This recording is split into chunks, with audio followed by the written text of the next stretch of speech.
পাকিস্তান 230 রানে 5 উইকেট। সেই সময় বাংলাদেশ আপার হ্যান্ডে, মানে এই টেস্টে প্রথম ইনিংসে বাংলাদেশ দল 100 রানের অথবা এর থেকে কিছু কম রানেরও লিড পেতে পারে। আবার এমন হতে পারত যে বাংলাদেশ দল দ্রুত অল আউট করে দিয়ে অনেক বড় একটা লিড পেত, মানে 100 থেকে বেশি লিড নিতে পারত। সেই সময় যখন সালমান আগা নামলেন এবং রিজওয়ান নামলেন, ওই সময়টাতে একটা ক্যাচ উঠল সালমান আগার, এবং সেই ক্যাচটা কিন্তু ধরেছেন উইকেট কিপার, মানে উইকেট কিপারের কাছে গেছে, কিন্তু দুর্ভাগ্যবশত সেটা ছিল নো বল। তাসকিন দারুণভাবে একটা বল করেছেন, উদযাপন করেছেন, বাংলাদেশ দল 6টা উইকেট নিয়ে ফেলেছে, এখন বাংলাদেশ দল বড় একটা লিড নেবে, সেই স্বপ্নে যখন উদযাপন করছে ওই সময়টাতেই নো বলের সেই সিগন্যালটা আসে। একটা আক্ষেপ কষ্ট থেকে যায় এবং তখনই বোঝা যায় যে আসলে এই পার্টনারশিপটা বড় হতে পারে। দেখুন, দুইজন স্বীকৃত ব্যাটার, একজন রেজওয়ান আর একজন সালমান। সালমান তো এখানেই থার্ড ওডিআই বাংলাদেশ এবং পাকিস্তান যখন হয়েছিল, একাই কিন্তু ম্যাচটা জিতে নিয়ে গিয়েছিল, এমনটা ছিল। সেঞ্চুরি করেছেন, এক পাশ থেকে খেলেছেন এবং সেখানে কিন্তু দারুণ একটা ইনিংস তার আছে, সে আত্মবিশ্বাসটা আছে। ওই সময় একটা ভয় কাজ করছিল যে এই যে দুইজন স্বীকৃত ব্যাটার আছে, যদি টিকে যান তাহলে তো বাংলাদেশকে লিড নিতে দিবে না। তেমনটাই হয়েছে, যেখানে পার্টনারশিপ হতো 0, সেখানে পার্টনারশিপ হয়েছে 119 রানের। ভুল শুনছেন না, একটু ভুল শুনছেন না, 0 রানে পার্টনারশিপ হতো, সেটা হয়েছে 119 রানের। 50 করার পর রিজওয়ান ফিরে গেছেন, নিজেই উইকেট দিয়ে গেছেন, মনে হচ্ছিল যে না, থাকবো না আমি আর এখানে, আমি চলে যাব, এমন করেই ডাউন দ্য উইকেটে গেছেন এবং উইকেটটা ছুঁড়ে দিয়ে এসেছেন। তারপরেও ওই যে ব্যবধানটা, টেস্ট ক্রিকেটটা এমন আপনি একটা চান্স পাবেন, প্রতিপক্ষ একটা চান্স পাবে, ম্যাচটা চেঞ্জ করে দিবে।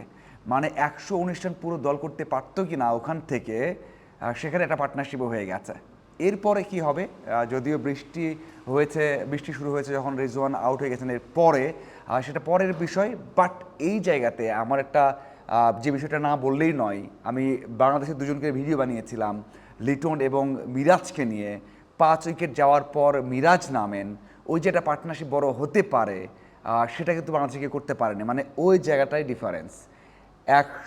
230 রানে 5 উইকেট, সেখান থেকে 119 রানের পার্টনারশিপ।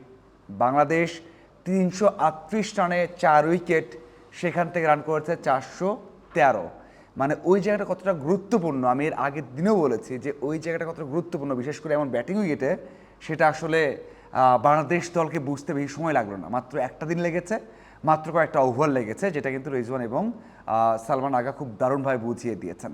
কারণ ওই জায়গাতেই ম্যাচটা চেঞ্জ হয়ে গেছে। এখন বৃষ্টি কখন থামে বা বৃষ্টিতে কতটুকু ম্যাচটা ইম্প্যাক্ট ফেলে সেটা দেখার অপেক্ষা। কিন্তু এই জায়গাতে আমার মনে হয় যে বাংলাদেশ দলকে অনেকটা পিছিয়ে দিয়েছে এবং পাকিস্তানকে এগিয়ে দিয়েছে একটা জুটি। এবং যে নোবলটা আমার মনে হয় তৃতীয় দিনের সবচেয়ে ক্রুশিয়াল, সবচেয়ে টার্নিং পয়েন্ট এবং সবচেয়ে আলোচিত বিষয় হয়ে থাকলো ওই নোবলটা, যেটা কিনা তাসকিন আউট করেছিলেন সালমান আগাকে, এবং ওই জায়গাতে নো বলে তিনি আউটটা হননি। এখন একটা বিষয়ে আসতে হয়, না বললেই না, সেটা হচ্ছে যদি আগা আউট হতেন বা সালমান আউট হতেন তারপরে কি হতো। দেখুন, আপনি বলতে পারতেন ভাই তারপর 4 জন ছিল, তারপরে তো রান হতো। হ্যাঁ, হতো।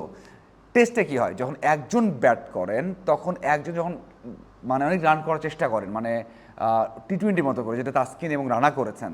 দেখুন, একজন ব্যাট করলে এক প্রান্ত থেকে রান হয় এবং ওটা খুব বড় মনে হয় না। আপনি 119 রানের পার্টনারশিপ হতো না। রিজওয়ান হয়তো বা টেলেন্ডার নিয়ে খেলতো, অনেক অনেক বেশি এগ্রেসিভ খেলতো, ও টি-20 মতো খেলতো, হয়তোবা 100 রান আসতো সবাই মিলে, হয়তো রিজওয়ান অপরাজিত থাকতো 70 রানে 80 রানে, তারপরেও এতক্ষণে তারা অল আউট হয়ে যেত। মানে 100 রানের মতো বা 90 রানের মতো, 80 রানের মতো একটা লিড পেত, সেটা কিন্তু হয়নি।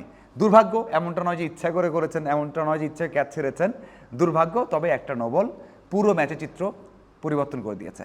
আপনাদের কি মনে হয় জানাবেন। ধন্যবাদ।